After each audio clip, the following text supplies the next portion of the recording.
Hi and welcome to tonight's video where I'm going to share with you my top tip for dealing with procrastination.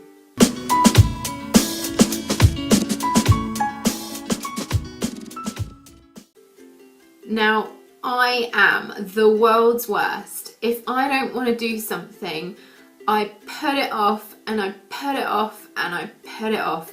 And the guilt and the noise inside my head and that nagging voice that tells me, you haven't done that thing yet. You still haven't done that thing yet. And by the way, Rebecca, you still haven't done that thing yet. And the deadline's getting closer. And just in case you'd forgotten, you still haven't done that thing yet. And then I feel guilty and I feel sick and I worry and I get overwhelmed and nothing else feels quite as enjoyable as it could because I still haven't done that thing yet. And procrastination can end up eating away at you to the point where you really don't enjoy much of what you do. So I'm going to share with you my top tip for dealing with this because I took action this weekend. I can't take credit for this tip. Somebody else shared this with me a couple of months back. In fact, I might even message him and ask if I can link him up in the comments below because he is so inspirational, so motivating and such high positive energy that every single time I speak to him, I just feel instantly recharged. If he's happy for me to do that, and I'm sure he probably is, I'll put his name and a link to his Facebook page or something in the comments below. Definitely worth checking him out. He said to me, the most important thing you can do is the most important thing that you need to do. So yeah, you can have a to-do list so that your head doesn't become overwhelmed with all of the different things that you have to do, but not to focus on the to-do list. Work out which thing is the most important thing that you need to do in any given moment and solely focus on one thing. So the night before you go to bed, which you do every night, So basically, before you go to bed each night, know what the most important thing that you have to do tomorrow is and make that your goal for the day. If you manage to get that thing done, then you're free to either spend your free time in that day doing something you really want to do, or you can then move to the next most important thing. The idea being that if you keep knocking the most important thing off of the top of your list of things that you need to get done, you become uber productive really quickly. The trouble is, the most important thing that you have to do is normally something you don't want to do, otherwise you would have done it already. It's therefore really important to focus on how doing the important thing is going to make you feel once you have achieved it.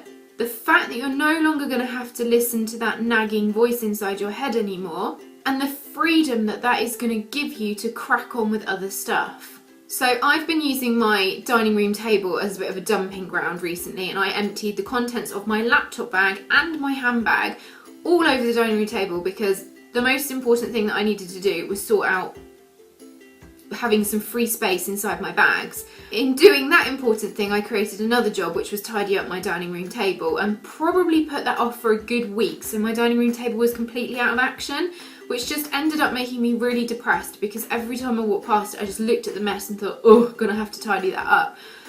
This weekend, I confronted the fact that that was depressing me so much that it was my most important thing that I had to do. In tidying that up, I felt really, really motivated. I got some other things tidied in my dining room and downstairs that I wouldn't have done otherwise. In getting on with that, it made me think about the most important thing I have to do at work, which was to get some paperwork across to my accountant. That has been sitting in a box probably for 3 months, and every time I have walked past that box, I've thought to myself, you still haven't done that thing. So for 3 months that thing has been bothering me, but because I got motivated and did the dining room table, I then thought to myself, do you know what, I can deal with that box at work and I can do it and I will do it. And today I did do it and that made me feel brilliant. And not only did I go to the accountant's, which is probably an 8-mile drive from where I live, I was then in a really big shopping town and I had time to pop into the carpet shop because that's another thing on my list that I need to get done. Let's go and sort out about putting a new piece of carpet in my living room. I'm going right off topic here, but the point is, by doing the most important thing, I then got a string of other things done, and I finished my day today feeling really, really positive that I'm kind of like beavering through my list. Whereas that stuff has been sat there eating away at me for months, really depressing me. So the purpose of this video is to remind you just to, before you go to sleep tonight, ask yourself what's the most important thing you need to do tomorrow, and just ask that question every night. Even if you don't manage to get the thing done, but you at least start it, you'll be further forward than if you keep ignoring it. So for people like me who procrastinate, definitely work with this piece of advice, because honestly, it really, really works and really, really helps if you take it on board and use it actively. If you like this video, give it a thumbs up, and if you want more mental health support, then subscribe to this channel because I'm posting new videos all of the time. Thanks for watching.